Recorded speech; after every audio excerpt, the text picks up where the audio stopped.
श्री स्वामी समर्थ. 6 जानेवारी 2026 ला अंगारकी चतुर्थी आलेली आहे. या व्हिडिओमध्ये अंगारकी चतुर्थीची माहिती, फलश्रुती व अंगारकी चतुर्थीची कथा सांगितली आहे. अंगारकी चतुर्थी कथा.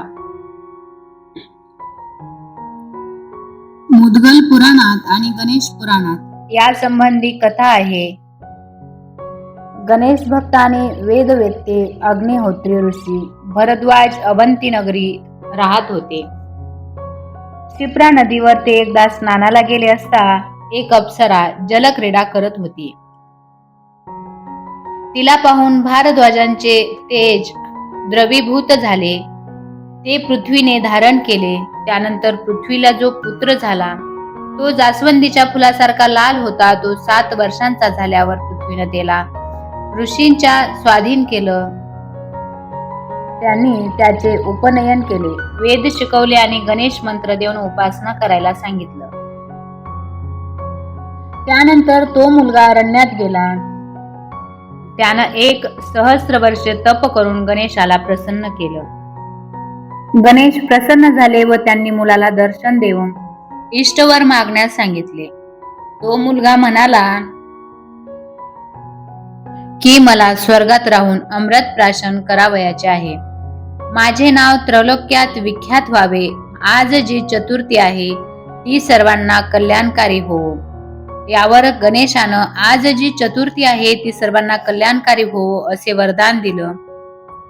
तुझं नाव भूमिपुत्र म्हणून भौम आकारकासारखा लाल आहे म्हणून अंगारक व शुभ करण्याची शक्ती असेल म्हणून मंगल असेही प्रसिद्ध होईल. या चतुर्थीला अंगारकी म्हणतील व हे व्रत करणाऱ्यांना ऋणमुक्त करणारी व पुण्यप्रद ठरेल.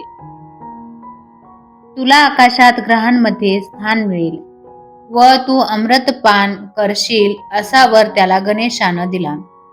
तोच वार मंगळवार होता आणि गणेशाच्या वरदानामुळे अंगारकी चतुर्थीला अत्यंत महत्त्व प्राप्त झालं.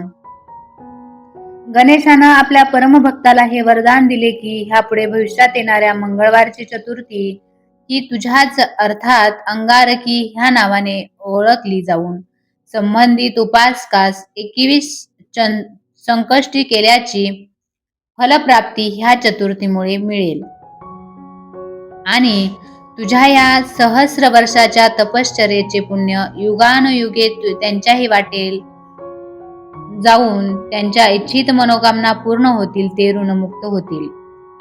ज्या गणेश भक्तांना प्रतिमासी येणाऱ्या संकष्टी चतुर्थीचे व्रत करणे जमत नसल्यास अशांनी अंगारकी मात्र न विसरता व न चुकता आवर्जून करावी, की ज्यामुळे 21 संकष्टी केल्याची फलश्रुती नक्कीच लाभणार असे वेदवचन हे दिले गेले आहे. व्रताच्या दिवशी सकाळपासून उपवास करावा. सायंकाळी पुनः स्नान करून चंद्रोदय झाल्यावर गणेशाची षोडशोपचारे पूजन करावे. पूजेनंतर आरती म्हणून मंत्रपुष्प वाहून तुपात तळलेल्या 21 मोदकांचा नैवेद्य दाखवावा. चंद्र दर्शन घेऊन किंवा पाटावर चंद्राची आकृती काढून त्यावर गंध फूल वाहून नमस्कार करावा. अंगारकी महात्म्याची पोथी वाचावी. मग गणेशाचं स्मरण करत भोजन करावे. व्रतासाठी शारीरिक शुद्धता पाहिजे. कोणत्याही प्रकारे सुतक अडचण असल्यास फक्त उपोषण करून गणेश स्मरण करावे व रात्री चंद्रोदयानंतर साधे भोजन करून उपवास सोडावा. अंगारकी चतुर्थीला श्लोक म्हणून चंद्रदर्शन करूनच उपवास सोडावा. गणेश अंगारकी श्लोक. गणेशाय नमस्तुभ्यं सर्वसिद्धी प्रदायक संकष्टहर मे देव ग्रहाणार्घम नमोस्तुते. कृष्ण पक्षे चतुर्थातु संपूजितं विधुदये क्षिप्र प्रसीद देवेश अंगारकाय नमस्तुते. तसेच हेही ध्यानात असू द्यावे की कोणाच्याही सांगण्यावरून व स्वतःच्या मनाने कोणत्याही परिस्थितीत संपूर्ण दिवसाचा अखंड उपवास करून दुसऱ्या दिवशी उपवास सोडण्याची पद्धत मात्र अवलंबू नये. कारण मुळातच बाप्पाला भूक अनावर होत असल्याने त्याला त्याचे भक्तगण उपाशी पोटी झोपलेले कदापि रुचत नाहीत. म्हणून त्याच्याच आदेशानुसार चतुर्थीला चंद्रदर्शन करून उपवास सोडणे केव्हाही श्रेयस्कर आणि प्राप्ती निश्चितच. फलश्रुती